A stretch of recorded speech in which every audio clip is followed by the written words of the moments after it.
India की number 1 choice Bharat matrimony.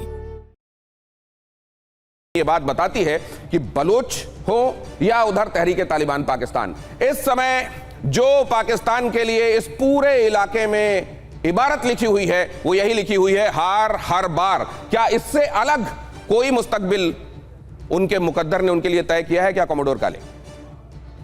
नहीं लगता दिनेश जी कि उनके लिए और कोई मुस्तकबिल या और कोई मुकद्दर। ये सवाल पूछने की वजह है सर, पाकिस्तान ने आर्मी एक तरीके से वहां आ जाए अमेरिका की, इसकी भी पटकथा तैयार कर दी है उनको मिनरल्स का लालच देके, और चाइना की मौजूदगी है ही वहां। तो एक दिन क्या उनके बूट्स ऑन द ग्राउंड होंगे और क्या वो बलोच को सप्रेस करेंगे? देखिए, मुझे लगता है कि पाकिस्तान को जियोपॉलिटिकली अगर देखा जाए तो उनको पटकनी मिलने वाली है, बिकॉज अमेरिका जो उनका दोस्त है, अगर वो रेयर अर्थ मिनरल्स या जिस तरह की मिनरल संपदा जो है बलूचिस्तान में है उसको एक्सट्रैक्ट करना चाहता है, तो वहाँ पर डेफिनेटली पीस का होना बहुत जरूरी है। देखिए, बीएलए के साथ, और जो रूमर्स आ रहे हैं वो ये है कि अमेरिकन अभी डायरेक्टली इन कांटेक्ट हैं बीएलए के जितने लड़ाके हैं उनके साथ, और उनके साथ बातचीत चल रही है कि किस तरह से उनको सपोर्ट किया जाए ताकि वहां पर जो भी काम अमेरिका करना चाहता है वो सब हो सके। देखिए, विदाउट जमीन पे जो लोग हैं उनकी हेल्प के बिना ये सब पॉसिबल नहीं है। तो धोखा पाकिस्तान को जरूर मिलने वाला है, हार उनको जरूर मिलने वाली है। मैंने पिछली बारी भी कार्यक्रम में बोला था कि रिलीजियसली वो इकट्ठे हो सकते हैं, लेकिन एथनिकली पाकिस्तान बहुत डिवाइडेड है,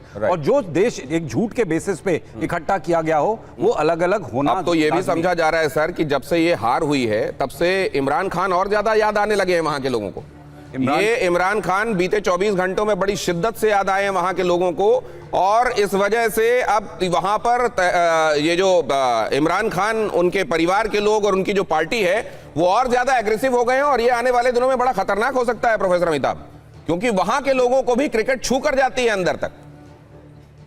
नहीं, बिल्कुल। अगर आप पाकिस्तान को ही देखें तो वहाँ जो उनके पीसीबी की चीफ हैं उनके खिलाफ हुआ, चाहे अगर आप शोएब शाहिद अफरीदी और दूसरे जो हैं शोएब अशरफ, उन्होंने भी इस पर ऑब्जेक्ट किया कि किस तरह ये काम हो रहा है।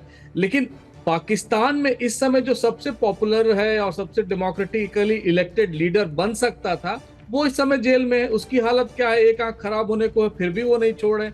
और पाकिस्तान ही वैसा स्टेट है जहां आप देखेंगे कि जब कोई प्राइम मिनिस्टर हटता है पद से तो या तो वो रियाद, जेद्दा, दुबई या इंग्लैंड में होता है। तो इस तरह के जो सिचुएशन रहेंगे जहां डेमोक्रेसी नहीं रहेंगी, वहां बलोच लड़ा के 20,000 के गियर लेके तो घूमेंगे ही। अगर आपको वहां की उन्नति चाहिए तो सबसे पहले वहां के लोगों को इन्वॉल्व करना होगा। बलोच सबसे ज्यादा डिप्राइव्ड है उस पूरे सेक्शन में।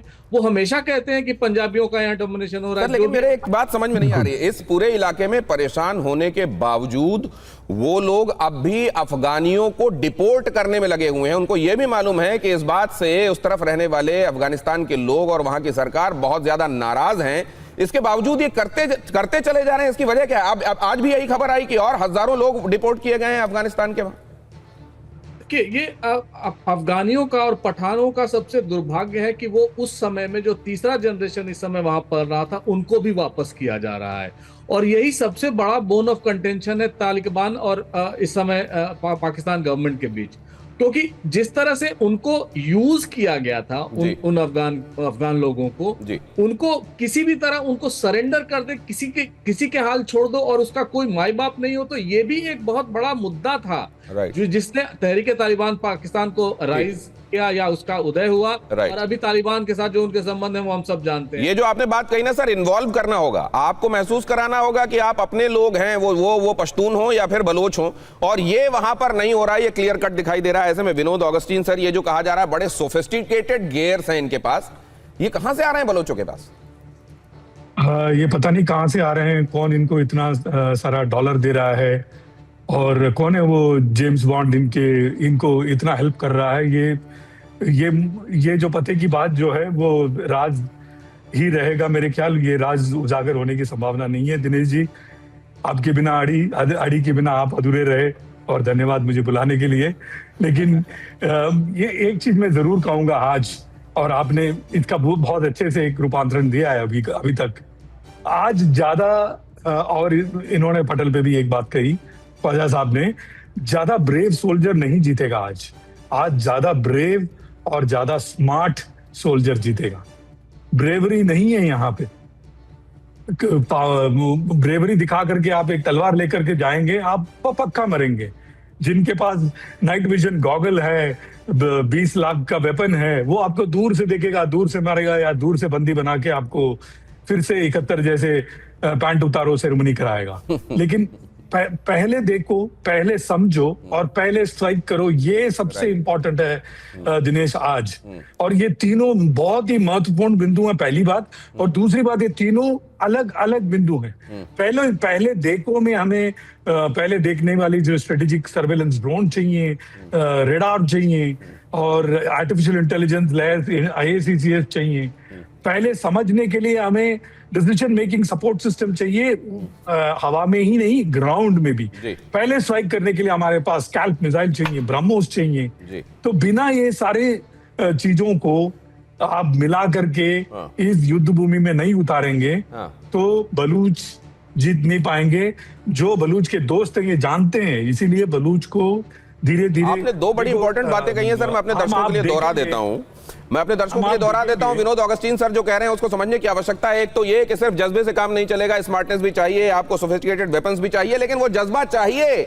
और वो जज्बा इससे नहीं आता कि आप वहां के लुटेरे हैं, जज्बा इस बात से आता है कि आप उस मिट्टी से प्यार करते हैं। और क्या ये प्यार वाली बात है? पश्तूनों में है प्यार वाली बात, क्योंकि उस पूरी जगह को अपना मानते हैं। कहते हैं डूरन ने यहां धोखे से ये लाइन खींचकर हमको बांटने की कोशिश की, हमको मंजूर नहीं है। बलोचों को है अपनी जगह से प्यार, लेकिन वो लोग जो काबिज हैं, और कहा जाता है कि वहां के जो पंजाब प्रोविंस के लोग हैं उन्होंने बाकी सब जगह को गुलाम बना रखा है, क्या उन लोगों में जज्बा भी है? ना जज्बा है ना स्मार्टनेस है, तो जंग जीतेंगे क्या? और दूसरी बात जो कहा जा रहा है कि जिसका ऊडा लूप जितना छोटा होगा, ऑब्जर्व करो, ओरिएंट करो, डिसाइड करो, एक्ट करो, लेकिन ये करने में समय कितना कम ले रहे हैं आप, उसी से आपकी जीत तय होगी। तो आगे ये खबर देख लीजिए जरा, पाकिस्तान की हार हर बार में ये हार भी शामिल है इंटरनेशनल बेइज्जती वाली।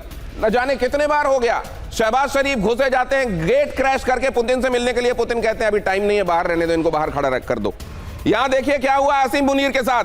म्यूनिख में आसिम मुनीर का वीडियो वायरल है। यह वीडियो बड़े ध्यान से देखिएगा, सिक्योरिटी कॉन्फ्रेंस के दौरान का वीडियो है। सुरक्षा कर्मी ने मुनीर से कहा पहले अपना परिचय पत्र दिखाइए, आप हैं कौन? और जाहिर है ये तो बड़ी शान में गुस्ताखी के तौर पर लिया गया होगा, मनी मन, लेकिन दुनिया को अपना दर्द बताएं कैसे। सुरक्षा कर्मी ने मुनीर का ID कार्ड चेक किया, कॉन्फ्रेंस में एंट्री के लिए ID कार्ड चेक किया गया। वैसे तो अगर इनके पास ID कार्ड भी होता है पाकिस्तान के लोगों के पास, तो वो ID कार्ड देखने के बाद आदमी और घबरा जाता है, ओहो ये तो पाकिस्तान से है। और यहां तो ID कार्ड भी चेक कर लिया गया और आदमी कौन था वो भी देख लिया गया, आसिम मुनीर। अब जरा यहां पर देख लीजिए, ये फर्क पड़ता है क्या इनको? इंटरनेशनल बेइज्जतियों की एक बड़ी सी चेन है, बड़ा सिलसिला है। कोलंबो में भी जो हुआ वो क्या था? इतनी बड़ी हांकने के बाद इतनी ह्यूमिलिएटिंग डिफीट, कैसे उसके बाद आप आगे भी अपनी डिंगों के लिए तैयार रहते हैं? इसके लिए भी एक खास किस्म का कैरेक्टर चाहिए। मुनीर की इंटरनेशनल बेइज्जती दावा यह है कि जर्मनी में पाकिस्तानी फील्ड मार्शल मुनीर की बड़ी फजीहत हुई है। जो बात आपने देखी वो जरा टेक्स्ट में भी आपको समझा देता हूं।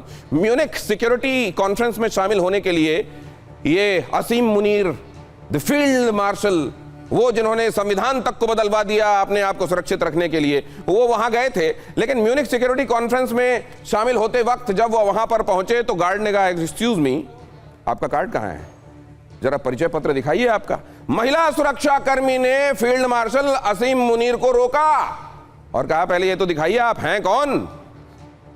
तो वो जो है ना कि मेरे बड़े चर्चे हैं, ट्रंप मुझको दावत पर बुलाता है, और देखिए आप हमारी कूटनीति का कमाल कि हमने बड़ी बड़ी ताकतों को साथ रखा है। जरा देख लीजिए, पाकिस्तानी आवाम इसे सरकार की खराब कूटनीति बता रही है। वो ये बता रही है कि इस तरह के मामलों में पहले ही परिचय पत्र, आवश्यक डॉक्यूमेंट्स उन जगहों पर पहुंचा दिए जाते हैं और ये सुनिश्चित किया जाता है कि वहां पर आपका जब राष्ट्राध्यक्ष या उस किस्म का कोई व्यक्ति पहुंचे तो उसके सामने उसके लिए इस तरह के हालात पैदा ना हो। इंडिया की नंबर 1 चॉइस भारत मैट्रिमनी।